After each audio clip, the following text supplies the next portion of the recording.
नमस्कार दोस्तों। कभी कभी हमारी जिंदगी में ऐसे मोड़ आते हैं जहां हमें कोई ऐसा फैसला लेना पड़ता है जो या तो हमें ऊपर उठा सकता है या हमें पूरी तरह गिरा सकता है। हम सोचते हैं, क्या यह फैसला सही है? क्या इसका अंजाम खुशी लाएगा या पछतावा? तो आज की इस अनोखी बोध कथा के जरिए हम जानेंगे सही फैसला लेने की असली कला क्या है और कैसे एक बौद्ध संत ने न्याय को उसके असली स्वरूप में सबके सामने रखा। बहुत समय पहले की बात है। एक छोटे से राज्य में एक बुद्धिमान बौद्ध भिक्षु रहा करते थे। लोग दूर दूर से आते अपने जीवन की समस्याएं लेकर और वे संत ध्यान से सुनते, आंखें बंद करते, फिर ऐसा समाधान देते कि लोग हैरान रह जाते। एक दिन एक युवक ने पूछ ही लिया, महाराज, क्या आपके पास कोई चमत्कारी शक्ति है? संत मुस्कुराए, पर कोई जवाब नहीं दिया। इसी राज्य में 4 मित्र यात्रा कर रहे थे। साल भर की मेहनत की कमाई साथ लेकर अपने गांव लौट रहे थे। उन्होंने फैसला किया कि सबका धन एक ही पोटली में रखा जाए ताकि सुरक्षा बनी रहे।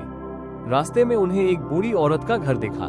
रात का समय था। वे वहीं रुक गए और अपनी धन की पोटली उस बूढ़ी औरत को सौंपते हुए बोले, माता जी, जब तक हम चारों एक साथ ना आए ये पोटली मत देना। बूढ़ी औरत ने हामी भर दी।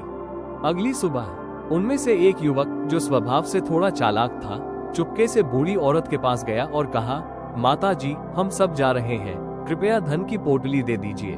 और जैसे ही वो तीनों दोस्त इशारों में बोले, ठीक है, बूढ़ी औरत को लगा कि सबकी अनुमति है। उसने पोटली दे दी और वो युवक सारा धन लेकर चुपचाप भाग गया।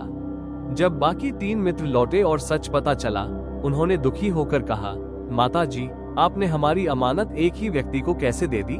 वो बूढ़ी औरत रोने लगी और बोले, मैंने गलती कर दी बेटा। पर बात इतनी आसान नहीं थी।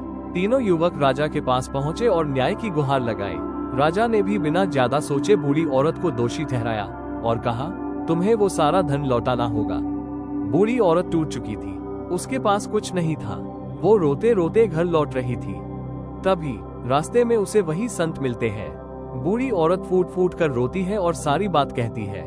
संत ध्यान में बैठते हैं, कुछ देर मौन रहते हैं, फिर आंखें खोलकर कहते हैं, गलती तुम्हारी नहीं, फैसला राजा का गलत है। बूढ़ी औरत हैरान, राजा का फैसला गलत? लेकिन वो तो न्याय का प्रतीक है। संत